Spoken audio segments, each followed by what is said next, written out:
Friends, today I will talk about a very interesting mystery which is not solved yet. The whole story started on 1965 August when around 33,000 Pakistani soldiers crossed line of control and started a war. Indian soldiers replied, and ultimately this whole war continues until September.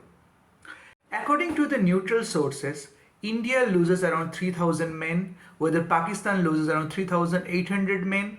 India loses around 150 to 200 tanks in this whole war, where Pakistan loses around 300 plus tanks. Where India has lost 60 plus aircraft, Pakistan has lost around 20 plus aircraft. India loses around 900 kilometers of their square area, where Pakistan loses around 1,800 miles square area. But my discussion is not about what happened in that war.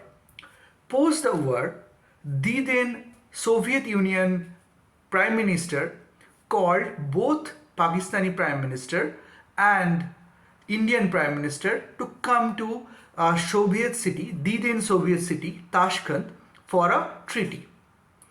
Here the story begins.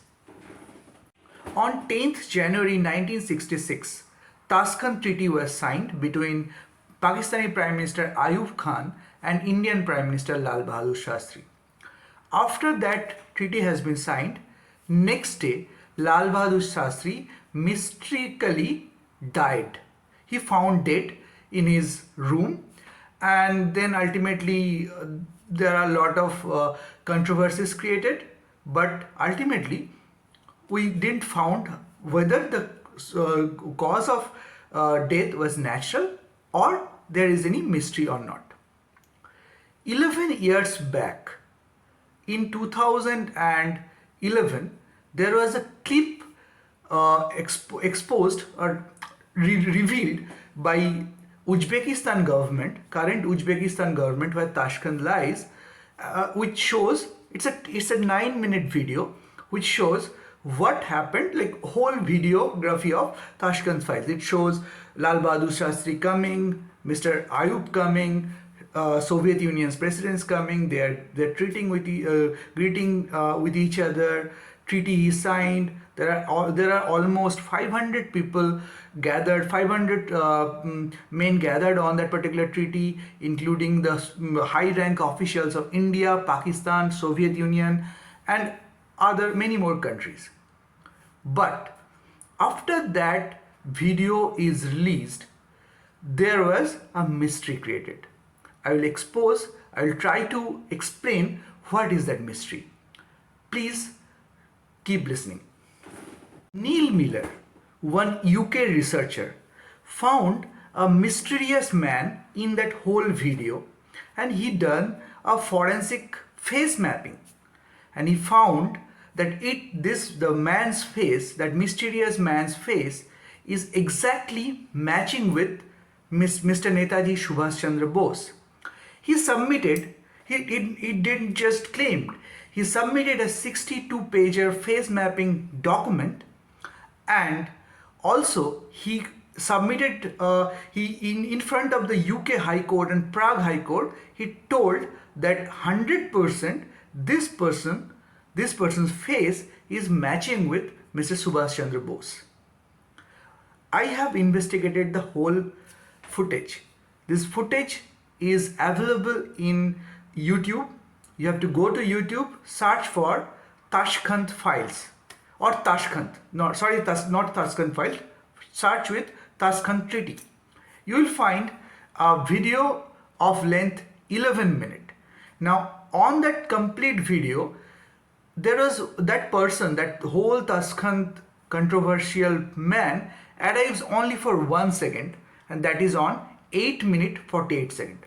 Now let me show you that particular video, and let me show you that footage of 8.48 minute. Let's see. Friends, as you can see, I am in YouTube. I have searched for Tashkent Man original clip, and this is the clip. Lal Bahadur Shastri meeting on Tashkent, September 15, 2010. This is a 10 minutes, 9 minute 20 seconds video. Now I will not show you the whole footage. I will go to 8.48 second, not 8.33 second. Let's run this video and I will pause at the exact time when Tashkent Man appeared for 1 second. Let's see. Алексей Николаевич Косыгин тепло приветствует лидеров двух стран, поздравляя их с успешным завершением переговоров и подписанием декларации. Так закончилась историческая... See this particular man. He is the Tashkent Man. Okay, now let us see what kind of face mapping has been done and what is in Neil Miller's report. In Neil Miller's 62-page document, Neil Miller compared Netaji Subhash Chandra Bose's photograph with that Tashkent Man's photograph side by side on different aspects of a face. He matched eyes, jawline, lips and the forehead, and the side by side photographs, I will show you in this video, it matches perfectly. I'll show you in this photo. So it creates a controversy when a person who is very renowned face recognition, face mapper, is able to map able to match these two person. It's created a very big mystery. Why? What was that particular man? Now, as you can imagine, this particular treaty is done between very high, like 3 prime minister was there, and only the high level officials, mainly the IAS from India, the similar post holders from Pakistan and Soviet Russia should be present there. There should not be any XYZ to be present on that one.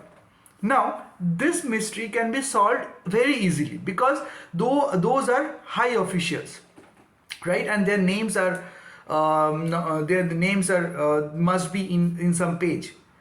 Not Indian government, not Soviet government, not current Uzbekistan government, or not Pakistan government has claimed who is that person. Who is that person's identity? That created a big mystery. This mystery becomes huge when the next day Indian Prime Minister found dead, and before being dead, that person, like that respected person, Lal Bahadur Shastri, calls to his family and he said that I saw a man. If I go back to India and declare who is that man, it will create a big hype, or it will create a big thing. So this was his last word. Now we don't have any proof of that communication because that communication happened into landline phone in 1966. That phone was not tapped, no recordings, but it creates a big mystery because if that person is not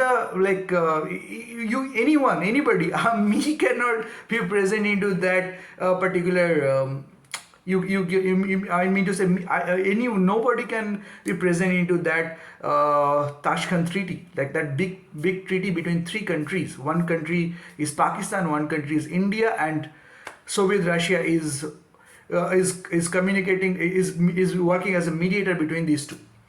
So this is the Tashkent mystery. Now I will show you the side by side photograph which is present in 62-page document of Neil Miller. This will blow your mind, and believe me, this will blow your mind, and you will find a food for thought. Let's see. Friends, this is the first photograph. If you see, the lower lip and the jawline is perfectly matching. This is the second photograph where if you see the overall face side by side of Netaji Subhash Chandra Bose, who are at age 30 plus, and Netaji Subhash Chandra Bose at that Tashkhant man's times, which is probably it will be around 55 to 60 years of age, it's matching. Mr. Neil never stopped there just by photo recognition. He has created Netaji's face based on AI. So what will have happened if Netaji was at that particular age, what he should look like? So this is Tashkent Man's side view, and this is the AI generated photograph of Netaji, which is almost similar. He also created a step-by-step AI-based face generation of Netaji. Let me show you that. As you can see, this is the complete photo chart of Tashkent Man compared to Netaji Subhash Chandra Bose, how he should look like if he was at that particular age. There are similarity across all the aspects. So, do we believe that that person is Netaji Subhash Chandra Bose? Is there any option? Yes, there are options. Netaji Subhash Chandra Bose was born on 1897. The photograph was took on 1966. It means on that time Netaji Subhash Chandra Bose's age should be 69. Now for me at least, that photograph was not of a man who is around 69 years of age. But you don't know. It's a face is matching. Age is, I have doubts on age. But you never know. Do me look like 34?